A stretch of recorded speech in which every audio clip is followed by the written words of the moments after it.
Hello! For today's plate, we were asked to do a watercolor painting using watercolor, obviously, and then doing the wet on wet technique. Before actually starting the painting, I did a light wash using a clean water to prepare the paper, and that's when I started painting. For the first layers, I put mostly the red colors first. And then I put more red on the parts. Of course, I'm copying from a reference photo. I just put more red while it is still wet, since the technique is wet on wet. The paper is actually acting up, like look at that, there's some dots because of how much water it already has. Because I've been putting more and more water while it is still wet. Even though I've been putting lots and lots of layers of water, I am glad that the paper doesn't make a hole, doesn't destroy it truly.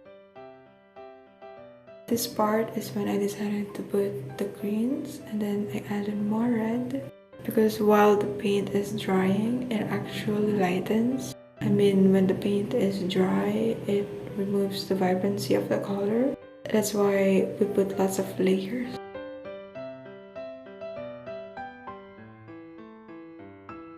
I actually skipped some parts here.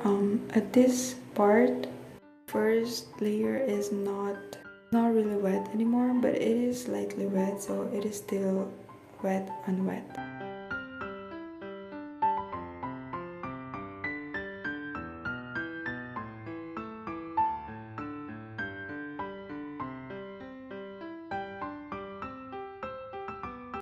It might look like that I'm using a black here, but it is not completely black. It still has red, and while it is drying up, it will lighten, so don't worry.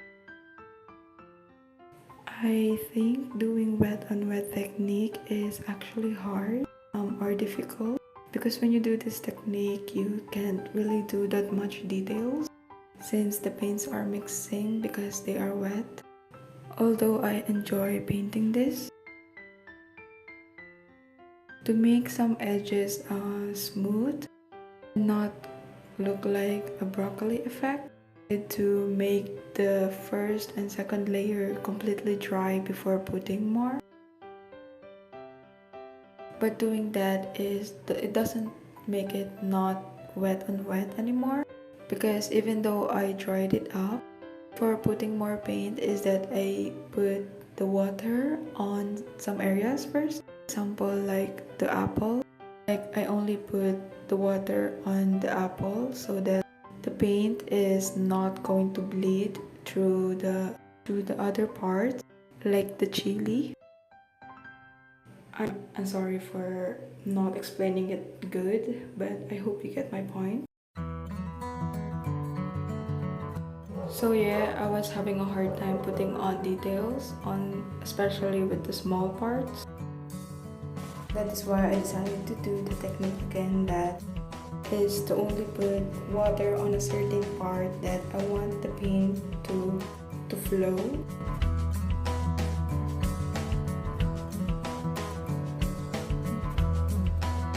Some part of me kind of regret that I chose the reference, regret the part that I used red in most of these, because it is actually hard to differentiate the area. Since I'm doing a wet on wet technique, they are bleeding and mixing up, blending. That's why I have to put lots of layers of the very dark red and black on the edges so that the vegetable or the fruit is still identifiable. And then again with the drying part, and then putting just water and then the paint again.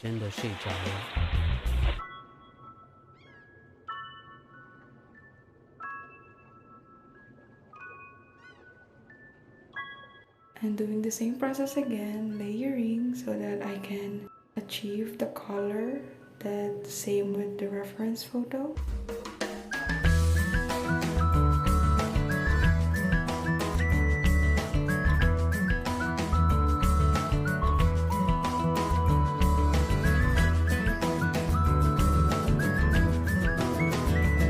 Here I'm done, and this is what it looks with artificial light.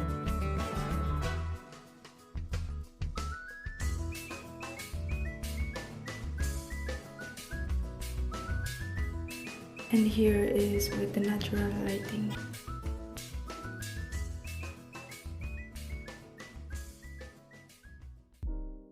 Overall opinion on using this technique is that I will probably just use this when I do background, because as I said earlier, it was hard or difficult for me to do details as it was bleeding from area to area. And that's it. Thank you for watching, and I hope you didn't get bored with my video.